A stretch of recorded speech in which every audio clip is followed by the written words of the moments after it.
Yes, I do mean it. It looks lovely, but I don't recommend you buy this car. It could open you up to a whole world of pain. Let me explain why. Right, let's state the obvious. This is not a genuine Lamborghini Countach. It is a replica, a very nice looking one to be fair. It is an ABS Scorpion. Now, an original Lamborghini Countach will cost you anything from an average one of about £200,000 up to a nice one of £350,000. That's putting aside the very early models which have a really big premium on them. This one was up for auction at between £33,000 and £40,000, which makes it sound a real bargain. But the problem with this, lot 124 at Historic Auctioneers last weekend, I was just watching it online because I thought maybe there's something I could do, you know, with that auction as a review, but then they've got Vicky Butler Henderson, and how am I going to compete with that? So I was watching this one, and the auctioneer was going through the description, and then casually at the end of it mentions this car is still registered as a 1993 Ford Granada Scorpio, and the new owner may wish to correct that. And I went, oh my God. Correcting is not a case of writing to the DVLA and saying, oh, excuse me, I've just converted my Ford Granada into a Countach, can you please send me a new V5? That won't work. This could go horribly wrong. Let's just go quickly through the examples. Insurance. You go to one of the online insurers, you're going to put the number plate in, it's going to come up as a Granada. Are you going to insure it as that? Well, you could get away with it. It's going to solve any problems. You go by AMPR, etc. Or you go to one of the smaller specialist insurers who maybe doesn't use an online search facility, and you end up with it insured as a Lamborghini Countach replica. But on both of those, you have an accident, they're going to avoid that insurance in a heartbeat because you haven't insured it correctly, and they'll walk away, and you could expose yourself to one hell of a claim. So that's not a good idea. The other thing is, a car like that, you're going to want to enjoy it. So the chances are, you know, you might get pulled over by the boys in blue. They do a quick PNC check, and they're going to think somebody stuck a Ford Granada number plate on a Lamborghini Countach replica, and more than likely they're going to seize the vehicle. So then you're into a whole new set of problems.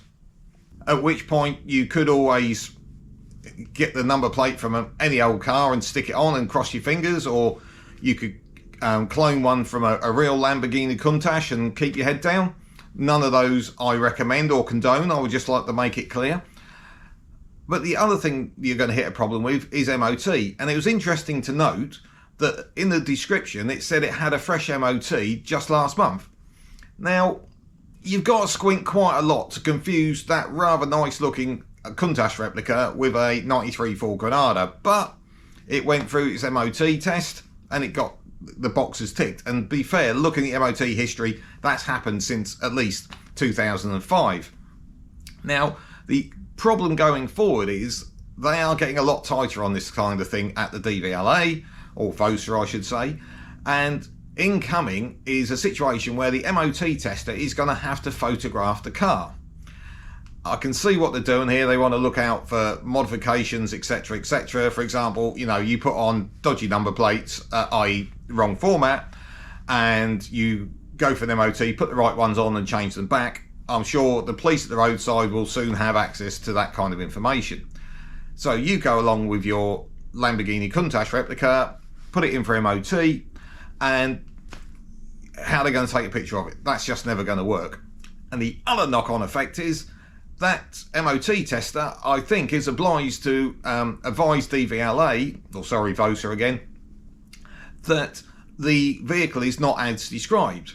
And as we saw with some of the chop shop London garage cars, what will happen then is that the DVLA will revoke the number plate until they ascertain what modifications have been done to the car. So you won't be able to tax insure it or anything like that. So that's a whole new set of problems. So you decide, right, no, that's fine. I'm going to correct the number plate by putting it through an individual vehicle approval test, which is like type approval, but just for one car. And that's going to bring you to a whole new set of problems. That type of test wasn't introduced until 1997. This car was built in the early 90s. So there's obviously, it's not a car that was designed to go through that test. It's not impossible to get them through, and there's a lot of good replicas out there that have gone through the IVA test or have been built before and correctly registered. So it's not impossible to do. It's just that the problem you're then going to hit is when you go to register it, if you want an age-related plate, you're going to struggle to get it because they're going to know what parts from the donor, the Granada, you've used. And this has got a Chevy V8 engine, a Renault transaxle. I'd imagine there's a few suspension parts from the Granada, but that's about it. And that's not enough to get you a age-related plate. So your nice Countach replica is going to end up with a Q reg on it, which you can't remove or replace with a private plate. And then you're going to give away to the whole world that yours is very much a kit car. So this goes for really any unusual or particularly kit cars. It's a world that I have been involved in for way too long, and really always check the V5. You can do it online easily with DVLA. See what the V5 says and just make sure that the chassis number plate and car all match, because otherwise you are opening yourselves to a whole world of pain. I hope that was of some use to you and a bit of interest. Thank you for watching as ever, and I'll catch you next time.